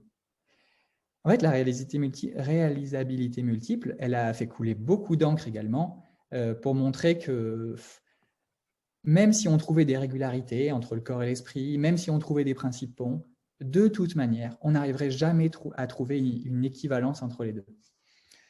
Et ça, c'est des arguments, les 3 à 4 arguments que je vais vous montrer, qui sont opposables à quelqu'un qui vous dit « mais ma théorie est mieux, ma théorie marche, parce qu'elle explique ce comportement ». Moi, dans mon laboratoire, voilà, ils ont un modèle mathématique qui dit « regardez, ça explique ce comportement de la schizophrénie ». Je pourrais leur citer mes 4 arguments anti-réductionnistes, puisqu'ils sont réductionnistes. Voilà, l'unité du monde. Ne le faites pas quand vous êtes en Master 1 ou Master 2. Je vous dirai quelque chose à la fin, parce qu'il faut des postures de survie aussi en laboratoire. Ah oui. Et Est-ce qu'on vous emmène enfin bon, on débattra tout à l'heure. Je te laisse continuer. Mais complètement. C'est vrai qu'il y a approche critique de la santé, mais la critique, ça veut dire la prise de recul. Ça ne veut Ouais. pas dire que vous écrivez une lettre à votre patron de labo pour lui dire que… Il a une théorie qui ne tient pas à la route et qu'il est monothéoriste et que ça vaut vraiment rien. Si vous faites ça, ça va être compliqué. Par contre, ça va vous permettre, vous, d'avoir une posture plus nuancée et peut-être de moins souffrir dans les labos. Mais voilà, n'oubliez pas la thèse de la brosse à dents, c'est qu'il tient à sa théorie. Il y tient parce que ça le tient. Donc, Attaquez pas, parce que sinon il va vous taper sur la tête avec sa brosse à dents. Parce qu'en plus, il la maîtrise très bien. Et donc, si vous allez essayer d'argumenter contre, il va vous développer une argumentation de ouf que vous allez perdre pied. Dernier argument anti-réductionniste, globalement, c'est que les phénomènes ils dépendent du monde physique. Donc, vous voyez, avec le schéma du chat juste avant, vous avez un comportement du chat qui est lié à un neurone, mais en fait, ce n'est pas réductible. C'est-à-dire que, oui, on est d'accord qu'un niveau supérieur, ça dépend d'un niveau inférieur. Donc, par exemple, le comportement du chat dépend vous connaissez maintenant le spike, des potentiels d'action de ces neurones. D'accord. Par exemple, on est tous d'accord ici, sauf si on est idéaliste, nominaliste ou bouddhiste, solipsiste, on croit à un monde qui serait sans unité physique, mais on est tous d'accord que lorsqu'il y a de la musique, lorsqu'il y a quelque chose qui vous prend dans une peinture, il y a quand même des sons, il y a quand même des couleurs. Ce que je veux dire, c'est qu'on est tous d'accord qu'il y a un monde physique et il y a un monde qu'on est en train de vivre. Et ça, cette question donc, qui est abordée en phénoménologie, vous le verrez, elle est aussi abordée à travers les phénomènes de survenance définis par Kim, bon, je ne vous en parle pas, mais d'émergence. C'est à quel moment on peut dire que le son, c'est la même chose que cette beauté de grâce, cette harmonie que vous ressentez dans la musique. Et à quel moment un ensemble de couleurs, c'est la même chose que cette harmonie, cette grâce que vous ressentez à travers une peinture. En gros, Jae-Kwon Kim, il dit bien, il y a une dépendance, d'accord, de la musique et de la peinture. Il y a une dépendance au son et à la couleur. Mais ça ne dit rien, ça n'explique rien de pourquoi un niveau inférieur, pourquoi il y aurait un niveau inférieur. En fait, comprendre les sons et les couleurs, ça n'a rien d'harmonieux sans la compréhension de la musique ou de la peinture. Par exemple, il y a une expérience très connue, vous en entendrez peut-être parler un jour, d'une physicienne qui connaît toutes les théories justement sur la couleur rouge, sauf qu'elle est aveugle, elle n'a jamais vu la couleur rouge, et donc elle ne sait pas ce que c'est la couleur rouge. Elle ne sait pas, elle ne la comprend pas. C'est ce qui est expliqué là, le manque de pertinence. Elle n'a aucune pertinence. La couleur rouge, pour elle, n'a aucune pertinence, à part à travers ces théories. Bon, je n'ai pas le temps de vous décrire vraiment l'expérience que c'est, mais peu importe. Je vous en donne un autre exemple. Ça, c'est l'exemple le plus connu. C'est que globalement, la règle, c'est que vous avez un pigeon chez vous et vous l'avez entraîné à picorer n'importe quelle cible une cible de n'importe quelle nuance de rouge. J'aurais dû le dire comme ça. Je vous donne deux propositions, là, deux phrases. Dites-moi laquelle vous semble la plus pertinente. La présentation d'une cible pourpre a causé chez le pigeon l'action de picorer la cible, ou la présentation d'une cible rouge a causé chez le pigeon l'action de picorer la cible. Votre pigeon est entraîné à picorer n'importe quelle cible de nuance de rouge, enfin, une cible de n'importe quelle nuance de rouge. On s'en fiche un peu, en fait. La deuxième. Bah oui, on s'en fiche que ça soit une cible pourpre. Vous voyez ? Par exemple, un exemple moi, issu de la psychiatrie. La personne s'est suicidée. Bon, est-ce qu'elle s'est suicidée parce que… quelle est la meilleure explication selon vous? Est-ce qu'elle s'est suicidée parce qu'il y a une anomalie de son système sérotoninergique ou parce qu'il y a une anomalie, parce qu'elle avait des idéations, une tristesse de l'humeur? Sachant que la tristesse de l'humeur est expliquée par les problèmes de la sérotonine. Donc, ce qui se passe, c'est que vous avez une personne qui a commis un acte de suicide. Quelle est la meilleure explication selon vous? Il y avait une tristesse ou il y avait un problème de sérotonine? Vous allez me dire, bon, ce qui explique le mieux, là, juste avec ces principes, oui, en effet, c'est le fait qu'elle ait une tristesse de l'humeur. N'empêche, ça peut être utile de savoir qu'il y a un problème de sérotonine. Bon, des fois, il y a un niveau qui est plus pertinent que l'autre. Et donc, réduire, ce n'est pas systématique. Donc, réduire à un niveau mathématique les comportements humains, On le comprend bien, ça n'a aucune pertinence en fonction des questions que veut résoudre le clinicien, mais ça pourrait en avoir en fonction de la question à laquelle on veut répondre. Dans un cadre théorique donné. C'est un petit peu difficile là, mais c'est pour petit à petit, sur les 10 dernières minutes, arriver à la question du pluralisme. On pourra en reparler de l'expérience du pigeon et de la pertinence, parce que c'est un argument anti-réductionniste qui est vraiment important, la pertinence, là, dont la diapo d'avant, parce qu'on sort de toutes les histoires de principes ponts, de réalisabilité multiple, on sort de cette logique et on n'est plus sur des arguments rationnels de est-ce que c'est vraiment pertinent. Et on se rend compte que cette question peut être étudiée de manière très carrée, ce qu'a fait Jack Kim, et c'est un philosophe très très connu, donc il est énormément cité, il y a beaucoup d'articles dessus maintenant. Il l'a fait et en fait, on va en parler à travers du pluralisme, on en parlera après. Globalement, vous l'avez compris, le réductionnisme, ça paraît intéressant parce que ça permet de donner une structure au monde, mais il y a quand même beaucoup d'arguments anti-réductionnistes.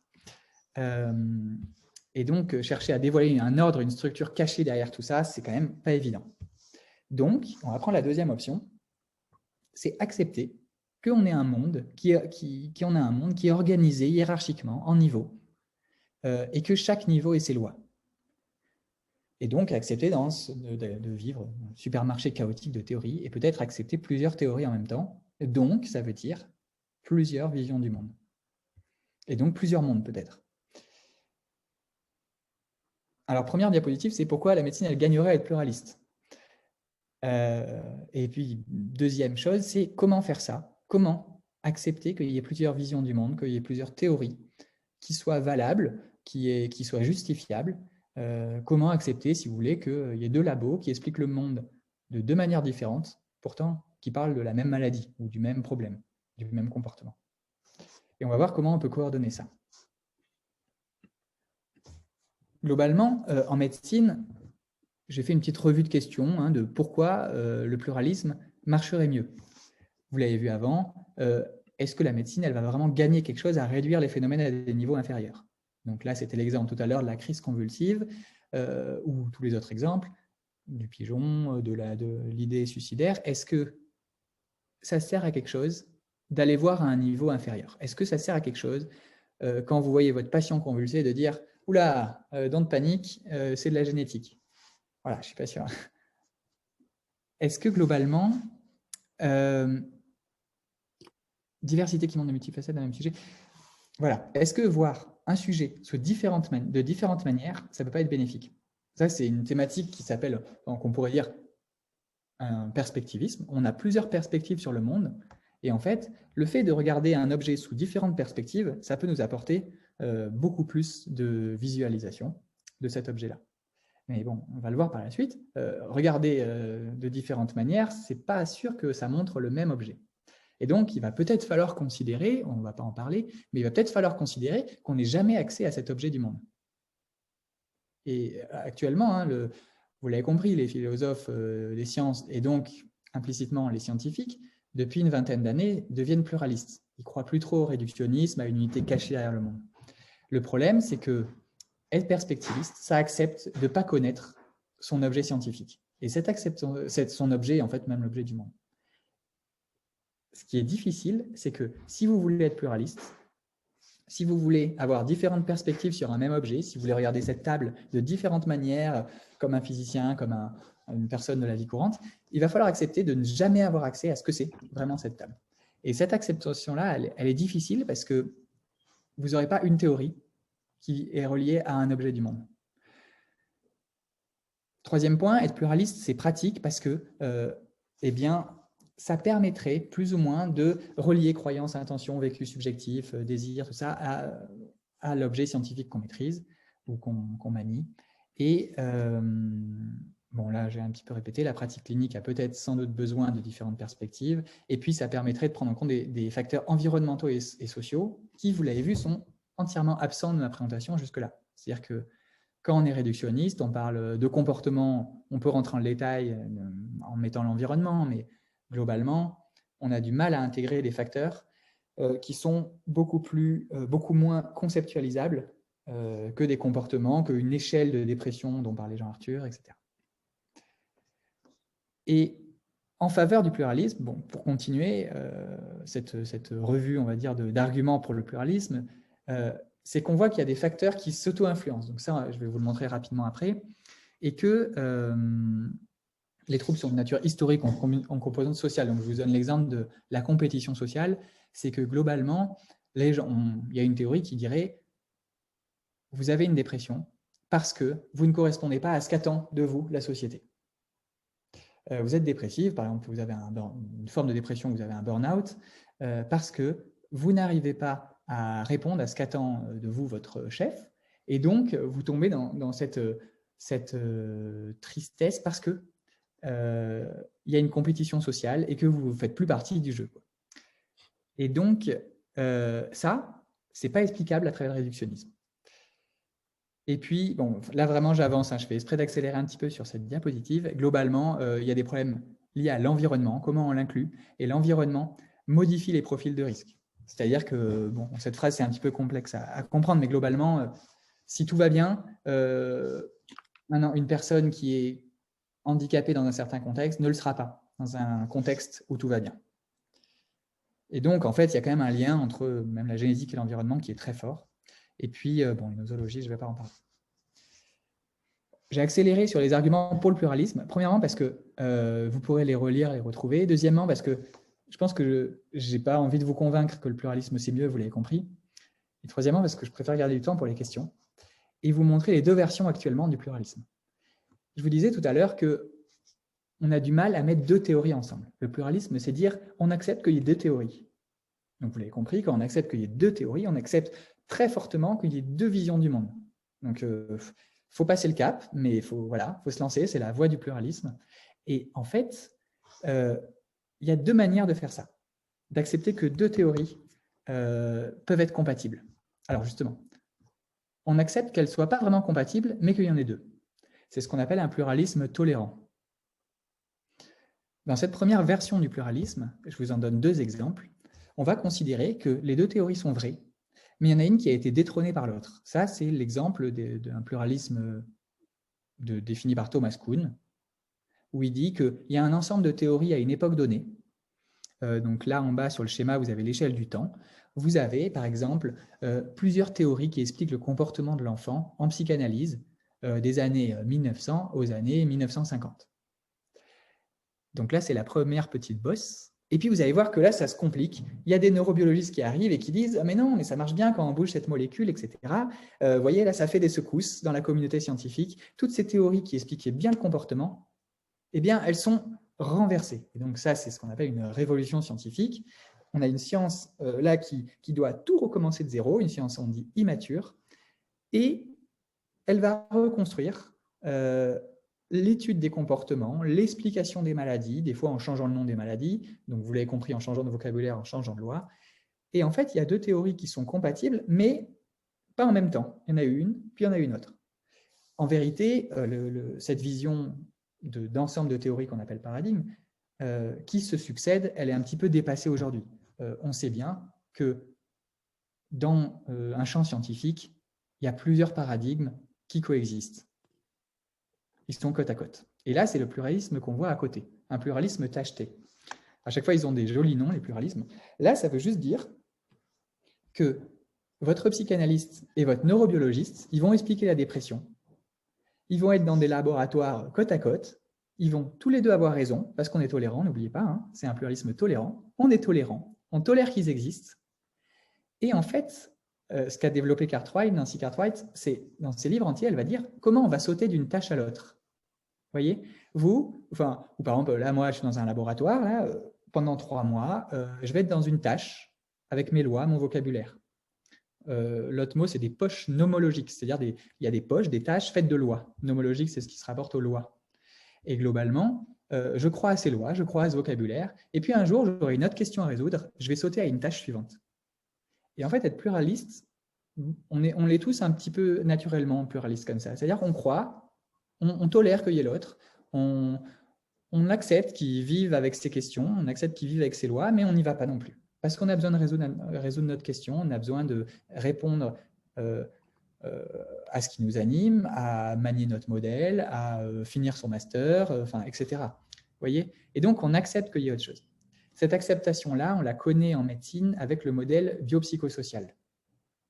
Vous avez deux manières de voir, on va dire, la médecine. Soit vous êtes un réductionniste, vous l'avez vu, c'est-à-dire que vous allez dire, bon, tout s'explique par la génétique. C'est plus simple, c'est plus cohérent, c'est plus facile, ça donne une unité.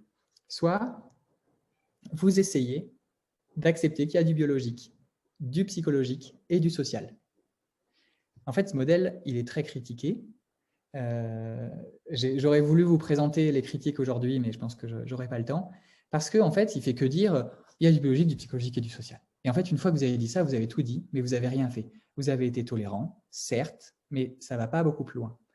Et tout l'intérêt de décrire un peu mieux le modèle biopsychosocial et à travers ce pluralisme tacheté, ça va être de dire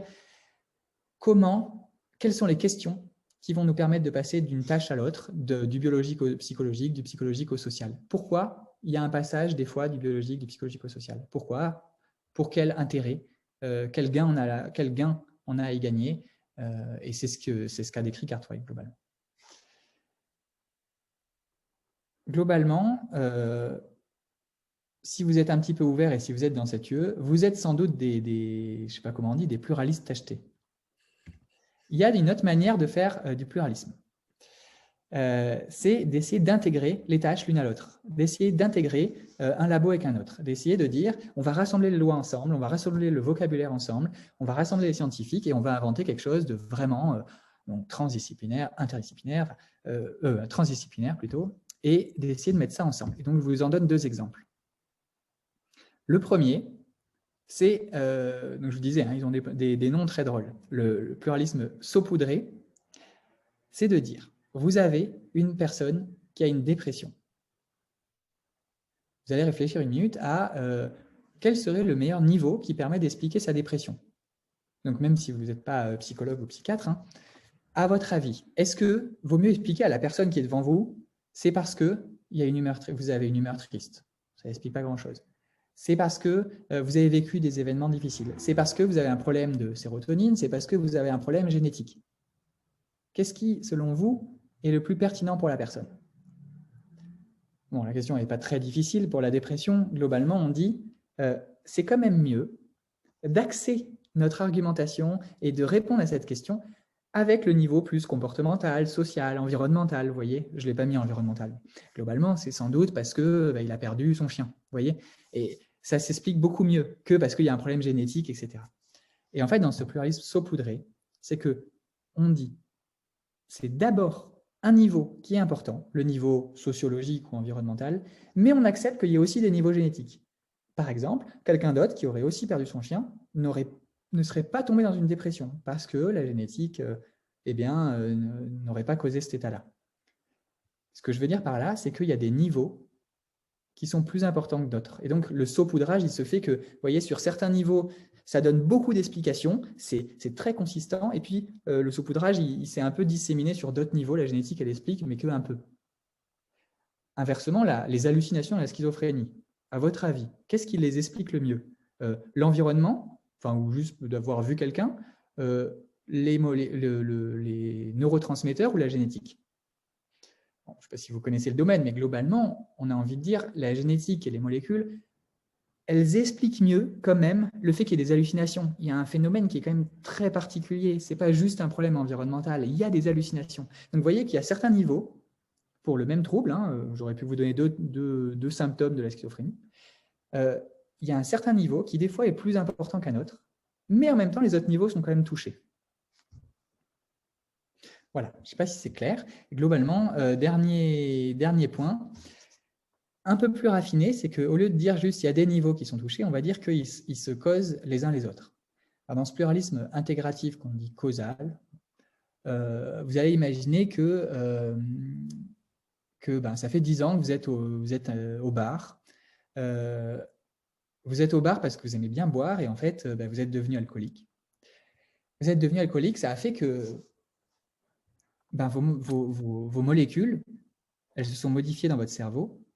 Et quand des molécules se modifient dans le cerveau, ça modifie aussi la génétique, via l'épigénétique, mais même ça crée ça fait des transcriptions génétiques. Et du coup, votre génétique a été modifiée. vos molécules aussi. Ça va faire que quand vous sortez du bar, vos molécules, elles vont vous pousser à retourner dans le bar. Et donc, par exemple, nouvelle théorie, système de la récompense, qui va expliquer que, globalement, quand vous avez une génétique modifiée, vous allez avoir un certain comportement. Or, ce comportement particulier, eh bien, il va faire que vous restez plus au bar, donc vous allez plus boire, facteur environnemental. Ce facteur environnemental, il va modifier votre génétique, qui va modifier vos comportements, qui va vous modifier, etc., etc., etc. Et globalement, on s'aperçoit que tous les niveaux sont reliés de cette manière. Alors là, avec cet exemple de l'alcoolisme chronique, c'est globalement facile à décrire.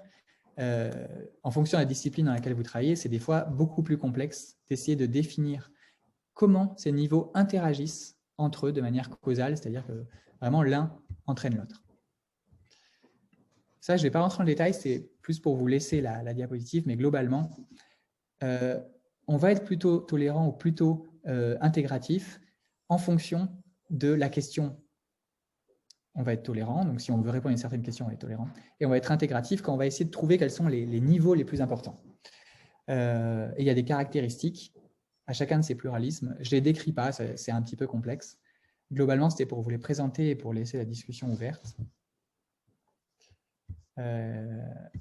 Et j'ai un peu accéléré sur la fin. Vraiment, j'ai envie de garder un petit 10 minutes ou un quart d'heure pour discuter. Je vais quand même vous résumer ce qu'on s'est dit aujourd'hui. Les modèles, c'est des fictions, des idéalisations qui structurent la réalité.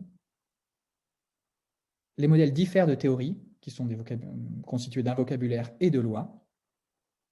Quand vous avez une théorie, ça vous engage à croire à une version du monde. Et le problème, c'est qu'il y a plein de versions du monde, il y a plein de théories, donc plein de versions du monde. Ça, c'est ce qu'on a vu au début. Donc, on a deux choix. Soit on va essayer de trouver un ordre caché pour essayer d'expliquer pourquoi il y a plein de théories qui expliquent le monde et de trouver un ordre caché dans le monde. Donc ça s'apparente au réductionnisme. C'est ce que fait globalement tout scientifique qui essaie d'expliquer son phénomène, il est réductionniste. Comme ce soir, hein, vous êtes un peu critique, vous êtes plus réductionniste, mais en vérité, dès demain, quand vous replongerez dans votre expérimentation, vous allez redevenir réductionniste le temps d'un café, d'une heure, d'une explication, d'un mot à votre chef, etc. Des fois, c'est fructueux, des fois, c'est pas facile, et des fois, c'est impossible avec 3 ou 4 arguments que je vous ai donnés. Vous avez envie de réfléchir sur tout ça, vous avez envie de vous dire que plusieurs théories sont possibles et que qu'il y aurait peut-être plusieurs mondes, plusieurs manières de voir la réalité. Et donc, là, vous allez accepter la pluralité des sciences, vous allez être pluraliste. Ça nécessite sans doute des interactions entre niveaux, du comportement à la génétique en santé, on va dire. Et il y a deux types de pluralisme, tolérant ou intégratif. Je sais que je suis un peu passé vite sur le pluralisme, j'ai moins pris le temps de vous donner des exemples, mais au moins vous en avez entendu parler. Et puis, c'est un peu l'idée aussi de cette UR, c'est d'arriver à concevoir que la réduction, c'est important, c'est même ce que fait tout scientifique, mais il y a une option différente. Et le pluralisme, pour l'instant, est encore neuf dans la réflexion scientifique et philosophique, en partant du principe que ce qui est réfléchi en philosophie imprègne petit à petit la science, sans que le scientifique s'en aperçoive, mais change quand même les pratiques au fil du temps. Et sans doute qu'il y a quelques années, quand le pluralisme n'existait pas, les scientifiques étaient sans doute plus réductionnistes, sans même que ça soit avoué. Le généticien croyait que la génétique allait pouvoir tout expliquer. Et sans doute qu'aujourd'hui, certes, on est déçu par la génétique qui ne peut pas tout expliquer, mais il y a aussi toute une manière de réfléchir. C'est bon, l'œuf et la poule. Hein. Parce qu'on a été déçu, on a réfléchi sur le pluralisme. Et parce que les philosophes ont réfléchi sur ce pluralisme, il y a une implémentation dans la science qui se fait. Voilà, bon. J'ai fini globalement. Merci beaucoup, hein, Christophe.